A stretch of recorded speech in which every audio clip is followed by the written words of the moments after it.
So breaking news చూస్తున్నాం. జూబ్లీహిల్స్ ఉప ఎన్నిక వెంటనే ఖైరతాబాద్లో ఉప ఎన్నిక జరగబోతోందా అంటే ఆ దిశగా కాంగ్రెస్ పార్టీ ఆలోచిస్తుందని అయితే తెలుస్తోంది.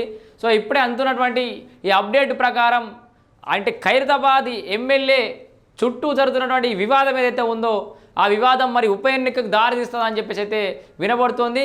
కాంగ్రెస్ పార్టీకి మద్దతు తెలుపుతున్నటువంటి దానం నాగేందర్ మా పార్టీ ఎమ్మెల్యేనే, మా బీఆర్ఎస్ పార్టీ ఎమ్మెల్యేను కాంగ్రెస్ పార్టీ స్టార్ క్యాంపెయినర్గా ఎట్లా వాడుకుంటుందని చెప్పేసి BRS party working president KT Rama Rao అయితే ప్రకటించిన నేపథ్యంలో ఇక కంటిన్యూగా దాని మీద అయితే వివాదం కొనసాగుతోంది. అటు కాంగ్రెస్ పార్టీ నాయకులు అయితే తప్పేంది, బహిరంగంగానే మద్దతు ఇస్తుండు, తప్పేంది. అట్లనే గతంలో మీరు సబితా ఇందర్ రెడ్డి కానీ లేకపోతే ఇంకెవరు తలసాని శ్రీనివాస్ యాదవ్ కానీ మిగతా పార్టీలలో గెలిచి వచ్చిన వ్యక్తులకు మీరు ఏకంగా మంత్రి పదవులే కట్టబెట్టంగా లేనిది మాకు పార్టీకి డైరెక్ట్గా మద్దతు తెలిపితే తప్పేముందని చెప్పేసి మహేష్ కుమార్ గౌడ్ గారు కానీ చామల కిరణ్ కుమార్ రెడ్డి గారు కానీ ఇట్లా చాలామంది అయితే కౌంటర్ ఇచ్చే ప్రయత్నం చేస్తారు. అయితే ఇక్కడ ఇంపార్టెంట్ ముచ్చట ఇప్పుడిప్పుడు అప్డేట్ ఉన్నటువంటి వార్త ఏంటంటే జూబ్లీహిల్స్ తర్వాత ఖైరతాబాద్.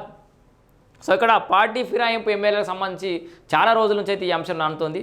వాస్తవానికి ఫిరాయింపు ఎమ్మెల్యేల స్థానంలో ఈ 10 మంది ఎమ్మెల్యేలు ఎవరైతే ఉన్నారో వాళ్ళ ప్లేస్లో ఉప ఎన్నికలు రాబోతున్నాయి, వాళ్ళందరి మీద చర్యలు ఉండబోతున్నాయి అని చెప్పేసి కేటీఆర్ ఎన్ని రోజులు వాళ్ళ పార్టీ నుంచి వలసలు పోకుండా వాళ్ళ పార్టీలకే లీడర్ వేరే పార్టీలో పోకుండా ఆపగలిగాడు. ఆ విషయంలో అయితే సక్సెస్ అయ్యండి. తప్పితే ఈ ఫిరాయింపు ఎమ్మెల్యే మీద చర్యలు తీసుకునే విధంగా అయితే ఆయన వల్ల కాలేదు. ఎందుకంటే రాష్ట్ర ముఖ్యమంత్రి రేవంత్ రెడ్డి గారు చెప్పినట్టే అసెంబ్లీలో అప్పుడు ఉన్న రూల్ బుక్కే ఇప్పుడుంది, అప్పుడున్న శాసనసభ వ్యవహారాలే ఇప్పుడున్నాయి, అప్పుడున్న రాజ్యాంగం ఇప్పుడుంది, పెద్దగా ఏం మారలే కాబట్టి పెద్దగా ఏం మారే అని చెప్పిండు.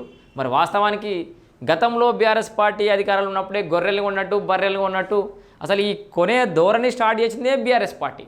మరి అప్పుడు కళ్ళు మూసుకపోయినాయా కేటీఆర్కి? అప్పుడు పెద్ద ఎత్తున మంచి మెజారిటీ వచ్చి బలమైన ప్రభుత్వం ఏర్పాటు చేసినప్పుడు కూడా చాలామంది ఎమ్మెల్యేలు ఉన్నారు.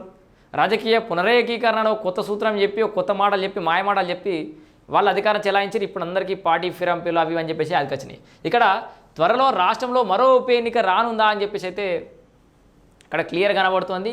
ఫిరాయింపు అంశంపై కాంగ్రెస్ దూకుడు. మరి ఎట్లా? ఆ మేరకే స్టార్ క్యాంపెయినర్ లిస్టులో దానం పేరు, ఎన్నికల్లో తేల్చుకునేలా అధికార పక్షం స్కెచ్, రాజకీయ వర్గాల్లో హాట్ డిస్కషన్.